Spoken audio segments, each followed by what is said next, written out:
Crop yields improve करने के लिए जो थर्ड स्टेप है हमारा, यानी कि क्रॉप प्रोटेक्शन मैनेजमेंट, उसके बारे में आज हम पढ़ेंगे।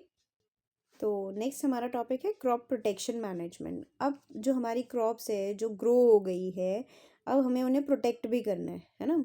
क्यों? अदरवाइज़ नहीं तो हमारी सारी मेहनत ख़राब हो जाएगी। जो भी हमने ग्रो किया है क्रॉप्स, उन्हें पेस्ट खा जाएंगे, वीड्स खा जाएंगे, डिसीज़ लग जाएंगी, तो हमारी तो क्रॉप्स ख़राब हो गई।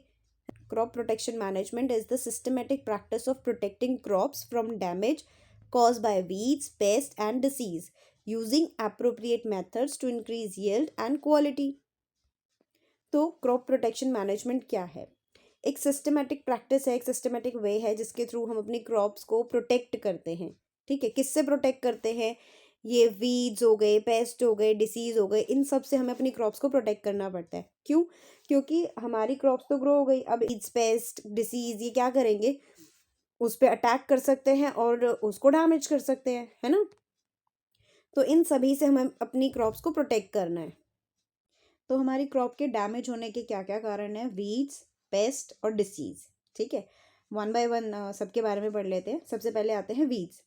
वीड्स होते क्या हैं? ये वो अनवांटेड प्लांट्स हैं जिनको हम नहीं ग्रो करते, ये कल्टीवेटेड फील्ड में खुद से ग्रो हो जाते हैं। ठीक है, हमने अपनी क्रॉप ग्रो की थी, उसी के साथ ये खुद भी ग्रो हो जाते हैं। और ये compete करते हैं हमारी क्रॉप के साथ। ठीक है, किस चीज़ के लिए compete करते हैं? फूड के लिए, स्पेस के लिए, लाइट के लिए, ये compete करते हैं। ठीक है, ये सारा न्यूट्रिएंट्स खुद ले लेते हैं और जो हमारी क्रॉप्स हैं वो उनमें न्यूट्रिएंट की सप्लाई जा ही नहीं पाती। ठीक है, तो हमारी जो क्रॉप है वो अच्छे से ग्रो नहीं कर पाती। ठीक है, तो इसीलिए जो ये वीड्स हैं ये वो अनवांटेड प्लांट्स है जो हमारी क्रॉप्स को डैमेज करते हैं। एग्जाम्पल में क्या क्या आपको शो किया है? जैसे कि जैंथियम, जिसको हम गोखरू भी बोलते हैं, पार्थेनियम, गाजर घास, साइप्रस रोडेंट्स, मोठा। तो ये वो वीड्स हैं जो हमारी क्रॉप्स के साथ खुद से ग्रो हो जाते हैं और सारा न्यूट्रिएंट्स खुद ले लेते हैं और हमारी क्रॉप्स तक न्यूट्रिएंट्स को पहुंचने नहीं देते। Next is insects, paste. अब ये पेस्ट क्या करते हैं, इंसेक्ट्स क्या करते हैं? ये प्लांट को अटैक करते हैं। ठीक है, थ्री वेज में अटैक करते हैं। कैसे कैसे? फर्स्ट, पहले तो ये क्या करते हैं? रूट, स्टेम और लीफ को कट कर देते हैं। जैसे आपने कई बार देखे भी होंगे, लीफ में कई बार छोटे छोटे होल्स हो जाते हैं, है ना, जैसे किसी ने खा लिया हो उनको। तो इस तरीके से ये क्या करते हैं? रूट, स्टेम और लीफ को कट करते हैं। सेकेंड, ये सेल सैप जो है प्लांट के वेरियस पार्ट से सेल सैप को भी क्या कर लेते हैं? सक कर लेते हैं। सेल सैप क्या होता है? एक लिक्विड होता है प्लांट्स का। ठीक है, उसको ये सक कर लेते हैं।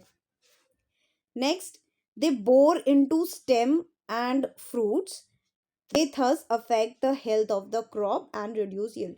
दैट मीन्स ये कई बार क्या करते हैं? स्टेम में, फ्रूट्स में, उनमें बोर करके घुस जाते हैं, फ्रूट्स में घुस जाते हैं, स्टेम में घुस जाते हैं और उसके बाद क्रॉप को अंदर ही अंदर डैमेज करते हैं। Next is disease. अब प्लांट्स में ना कई बार डिसीज भी हो जाती है जिसकी वजह से हमारी क्रॉप लॉस हो जाती है।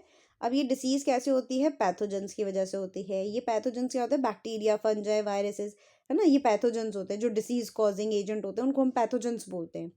तो ये बैक्टीरिया, फंजाई, वायरसेस ये क्या करते हैं? कई बार प्लांट को अटैक कर देते हैं और जिसकी वजह से प्लांट में क्या हो जाती है? डिसीज हो जाती है, फिर हमारी क्रॉप डैमेज हो जाती है। इसके अलावा क्रॉप प्रोटेक्ट करने के लिए हमें अपनी क्रॉप्स को स्टोरेज के टाइम पे भी प्रोटेक्ट करना होता है। ठीक है, जब हम ग्रेन्स को स्टोर कर रहे होते हैं उस टाइम भी हमें काफ़ी ध्यान रखना पड़ता है उनको प्रिजर्व करते वक्त, उनको स्टोर करते वक्त, ताकि उनमें कोई पेस्ट, मॉइस्चर या माइक्रो ऑर्गेनिज्म अटैक ना कर दे और हमारी जो क्रॉप्स हैं, जो हमारे ग्रेन्स हैं, वो ख़राब ना हो जाए। अब causes of damage during storage, यानी कि स्टोरेज के टाइम पे जो डैमेज होता है वो किन रीज़न से होता है? तो एक तो होते हैं बायोटिक फैक्टर्स और एक होते हैं अबायोटिक फैक्टर्स। ये दोनों ही स्टोरेज के टाइम पे डैमेज कॉज करते हैं। ठीक है, तो बायोटिक फैक्टर्स आपके कौन से होते हैं? जो लिविंग फैक्टर्स होते हैं, जैसे कि इंसेक्ट, रोडेंट्स, फंजाई, बैक्टीरिया, ये सब हमारी जो ग्रेन्स हैं उनको अफेक्ट करते हैं। अबायोटिक फैक्टर्स भी कुछ अफेक्ट करते हैं, जैसे कि excess moisture, high temperature, poor ventilation, ये सब भी क्या करते हैं? हमारे ग्रेन्स को अफेक्ट करते हैं, स्टोरेज के टाइम पे उन्हें डैमेज कॉज करते हैं। तो इसलिए जब भी हम अपने क्रॉप्स को ग्रेन्स को स्टोर करते हैं तो हमें बहुत ध्यान रखना पड़ता है कि वहाँ पे कोई भी बायोटिक और अबायोटिक फैक्टर ना आ जाए, जैसे कि ना तो मॉइस्चर आ जाए, ना कोई रोडेंट, कोई इंसेक्ट, कोई पेस्ट हमारी क्रॉप को हार्म ना कर पाए, कोई ग्रेन को हार्म ना कर पाए। Next is methods of grain storage. अब हमारे ग्रेन स्टोरेज के मेथड्स क्या हैं, तो कुछ तो हमारे ट्रेडिशनल मेथड है और कुछ हमारे मॉडर्न मेथड है। ट्रेडिशनल मेथड की बात करें तो जैसे हम अपने ग्रेन्स को जूट बैग्स में स्टोर करते हैं, ग्रेनरीज में स्टोर करते हैं, और ड्राइड नीम लीव्स डालते हैं, है ना, ताकि इंसेक्ट उन पे अटैक ना कर पाए, इंसेक्ट रिपेलेंट वो हो जाए। ग्रैनरीज क्या होती हैं, वो स्टोर हाउस होता है जहाँ पे उनको रखा जाता है ग्रेन्स को। मॉडर्न मेथड की बात करें तो अब हम जो ग्रेन्स को रखते हैं वो सिलोज में रखते हैं। सिलोज एक क्या होते हैं कि लार्ज मेटल कंटेनर्स होते हैं जो कि एयर टाइट होते हैं, जैसे आप यहाँ पिक्चर में भी देख सकते हो, इस तरीके से मेटल कंटेनर्स होते हैं, एयर टाइट होते हैं। वेयर हाउस की बात करें तो ये वो स्टोरेज बिल्डिंग्स होती हैं जो कि वेल वेंटिलेटेड होती हैं, ठीक है, मतलब अच्छे से वेंटिलेशन रहती है इसमें। Next is fumigation. फ्यूमिगेशन क्या होता है, हम कुछ केमिकल्स को स्प्रेड करते हैं ताकि पेस्ट जो है उनको हम हटा सकें, उनको किल कर सकें। Next is methods of crop protection management, यानी कि जो हमारी क्रॉप है उसको हमें प्रोटेक्ट करने के लिए उसे किस किस से प्रोटेक्ट करना है और कैसे हमें उस चीज़ को मैनेज करना है। तो पहली चीज़ है वीड मैनेजमेंट, यानी कि जो वीड्स हैं, जो अनवांटेड प्लांट्स हैं, उन्हें हमें रिमूव करना है। वो हम कैसे रिमूव कर सकते हैं, या तो मैनुअली रिमूव कर लें, है ना, पुलिंग और कटिंग करके वीड्स की, या फिर केमिकल कंट्रोल से भी हम वीड्स को मैनेज कर सकते हैं, यानी कि उनको हटा सकते हैं। जैसे वीडीसाइड स्प्रेड कर दिया 2,4-D, है ना, ये वीडीसाइड हो गया आपका एक। नेक्स्ट इज पेस्ट मैनेजमेंट, यानी कि जो क्रॉप्स हैं, क्रॉप्स को ये पेस्ट हार्म ना कर पाए, ठीक है। अब पेस्ट मैनेजमेंट के लिए हम क्या करते हैं, हम केमिकल पेस्टिसाइड स्प्रेड करते हैं ताकि जो भी हार्मफुल इंसेक्ट्स है वो किल हो जाए, ठीक है।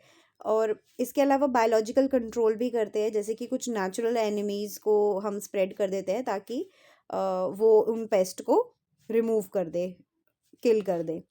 इसके अलावा इंटीग्रेटेड पेस्ट मैनेजमेंट भी हम यूज़ करते हैं, जिसमें हम chemical biological method combine method का यूज़ करते हैं और कल्चरल मेथड का भी यूज़ करते हैं। Next is disease management. अब डिसीज़ मैनेजमेंट के लिए हम क्या कर सकते हैं, हम ऐसी क्रॉप वेराइटीज़ को यूज़ करें जिनमें डिसीज़ ना लगे, है ना। तो ऐसी हमें डिसीज़ रेजिस्टेंट क्रॉप वेराइटीज़ को ग्रो करना है जिसमें डिसीज़ ना लगे। नेक्स्ट, क्रॉप प्रोटेक्शन का यूज़ करें ताकि डिसीज़ बिल्डअप ही ना हो पाए। इसके अलावा हम कुछ केमिकल्स को भी स्प्रेड कर सकते हैं, जैसे कि फंजाइसाइड्स और बैक्टीरियासाइड्स। इससे क्या होगा कि फंजाई और बैक्टीरिया जैसी माइक्रो ऑर्गेनिजम्स जो हैं वो ग्रो नहीं कर पाएंगे।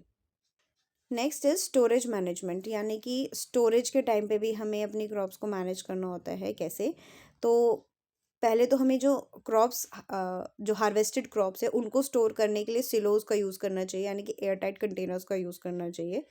नेक्स्ट, हमें इंसेक्ट रिपेलेंस या फ्यूमिगेशन का यूज़ करना चाहिए ताकि उसमें पेस्ट ग्रो ना कर पाएँ। ड्राई ग्रेन्स होने चाहिए, जब हम स्टोर करने जा रहे हैं तो हमारे ग्रेन्स बिल्कुल ड्राई होने चाहिए, ठीक है, और मॉइस्चर नहीं होना चाहिए।